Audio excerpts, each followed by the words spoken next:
Salam saudaraku yang dikasihi oleh Yesus Kristus. Kami dari Gospel Life for Indonesia mempersembahkan renungan harian yang terambil dari Markus pasal yang ke-16 ayat yang ke-9. Demikian bunyi firman Tuhan. Setelah Yesus bangkit pagi-pagi pada hari pertama minggu itu, ia mula-mula menampakkan dirinya kepada Maria Magdalena. Dari padanya Yesus pernah mengusir 7 setan. Saudaraku yang dikasihi oleh Yesus Kristus, kita kembali mengingatkan hari Paskah. Saudara-saudara yang dikasihi Tuhan, Paskah kerap kali kita memperingati sebagai tanda Yesus menyatakan kuasanya mengalahkan upah dosa, yakni maut, dan memberikan jalan keselamatan bagi manusia.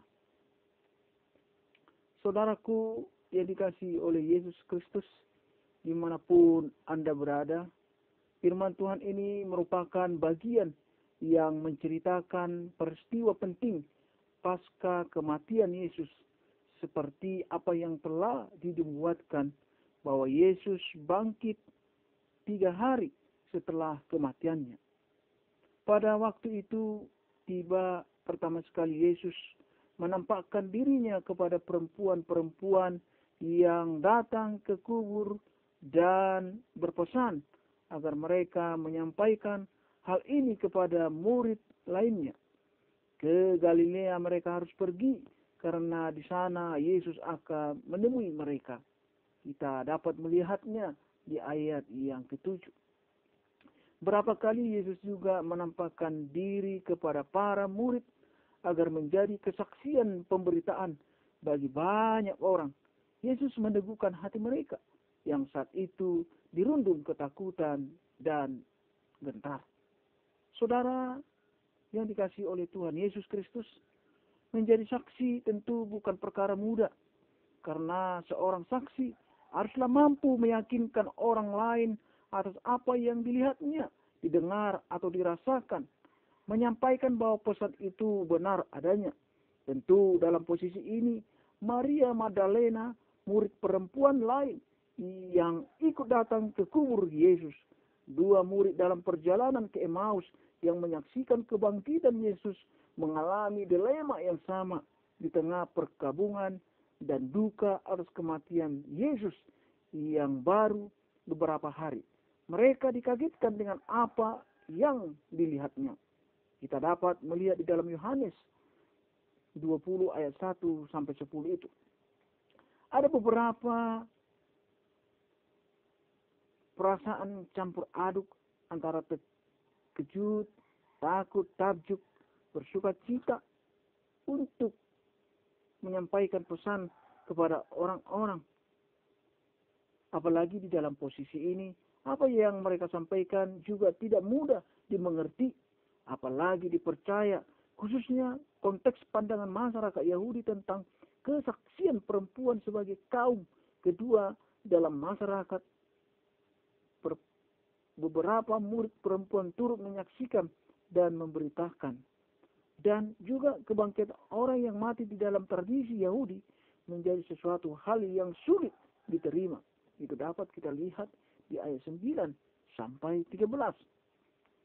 Saudara yang dikasihi oleh Yesus Kristus, pada saat kebangkitan Yesus dinyatakan banyak orang, bahkan para murid pun tidak percaya.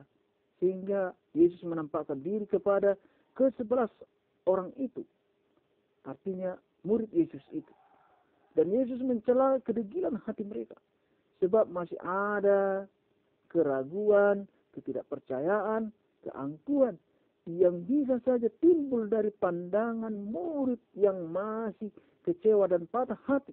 Karena Yesus harus mati dan tidak menjadi Mesias seperti yang diharapkan mereka.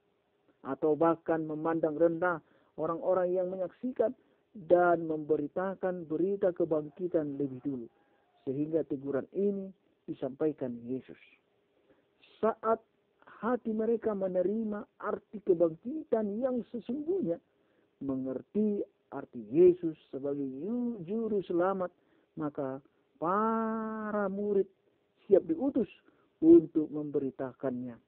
Kuasa kebangkitan Yesus menunjukkan otoritas ilahi, mengubah kedegilan hati, ragu, takut, menjadi ketetapan hati untuk turut melakukan aksi.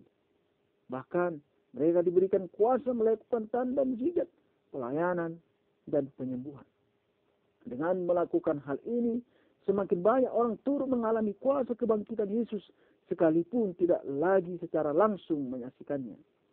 Saudara yang dikasihi oleh Yesus Kristus dimanapun Anda berada, lalu apa yang menjadi pergumulan orang-orang percaya saat ini dalam mengingat kembali peristiwa kebangkitan Yesus?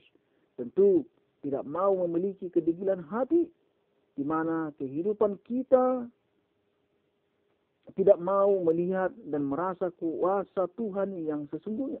Banyak orang mengaku percaya, hidup dekat dengan Tuhan, melayani Tuhan, bercakap-cakap tentang Tuhan, malah memiliki hati yang keras dan tertutup tanpa mengalami kuasa Tuhan. Seperti para murid, agak sulit diterima. Mengapa? Malah murid yang dekat dan selalu turut pelayanan, Yesus menerima celaan atas ketidakpercayaan. Oleh sebab itu, di dalam Paskah ini, kita yang mengaku percaya haruslah benar-benar mengalami kuasa Tuhan. Kita dapat melihat yang pertama, di dalam kehidupan kita orang percaya, arti kebangkitan itu, Yesus mengubah diri kita. Itu yang pertama. Kuasa Roh Kudus menolong kita mengerti arti kebangkitannya. Seperti apa yang dialami para murid Yesus, mungkin iman kita pun kadang goyah atau terlalu dangkal untuk melihat kemahakuasaan Allah di dalam karya keselamatan Yesus. Kuasa inilah yang akan membuka kedegilan hati yang awalnya tidak percaya, takut, ragu, menjalani hidup menjadi semakin mengalami, merasakan kehadiran Tuhan itu sendiri. Saudaraku yang dikasihi oleh Yesus Kristus, kuasa ini diterima sebagai pemberian Tuhan saat kita mau mendengar, mempelajari, dan merenungkan firman Tuhan dengan sesungguhnya. Setiap orang yang mau, bagiannya akan diberikan hati yang baru. Ada pengertian, sukacita, kedamaian, walaupun saat ini kita masih menantikan janji Tuhan dinyatakan di dalam penantian itu. Diberikanlah hati kita untuk menyaksikan sendiri sebagaimana Tuhan membuktikan Dia Allah yang berkuasa di atas segalanya, termasuk untuk mengubah hati manusia. Tidak perlu repot-repot selalu menilai keberadaan hati orang lain, namun mulailah dulu dari diri sendiri. Merasakan bahwa pengenalan akan Tuhan memberi energi baru di dalam pertumbuhan iman saudara dimanapun berada. Yang kedua, kuasa kebangkitan itu membuka kita supaya kita dapat bersaksi. Tidak mudah memberitakan sesuatu tanpa mengalami atau menyaksikan sendiri. Namun berbicara tentang berita kebangkitan Yesus, seorang menjadi percaya tidak selalu harus melihat langsung. Saat ini kuasanya masih dapat kita rasakan karena tidak terbatas zaman. Kuasa Yesus pun memberikan pengertian untuk tahu apa yang dilakukan di dalam memberitakannya sekalipun tidak melihat. Karena kuasa Allah memiliki otoritas dalam hidup manusia yang bukan sekedar memberi perintah tetapi juga membekali kita untuk bertindak dan melakukan.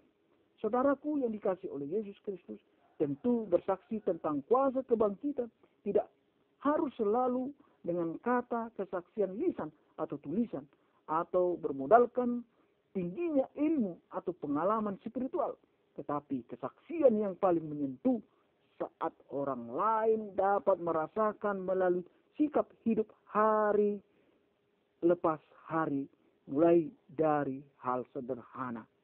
Kesaksian akan kuasa Yesus intinya adalah menyatakan kebenaran firman Tuhan dalam setiap kemampuan dan kesempatan hidup masing-masing.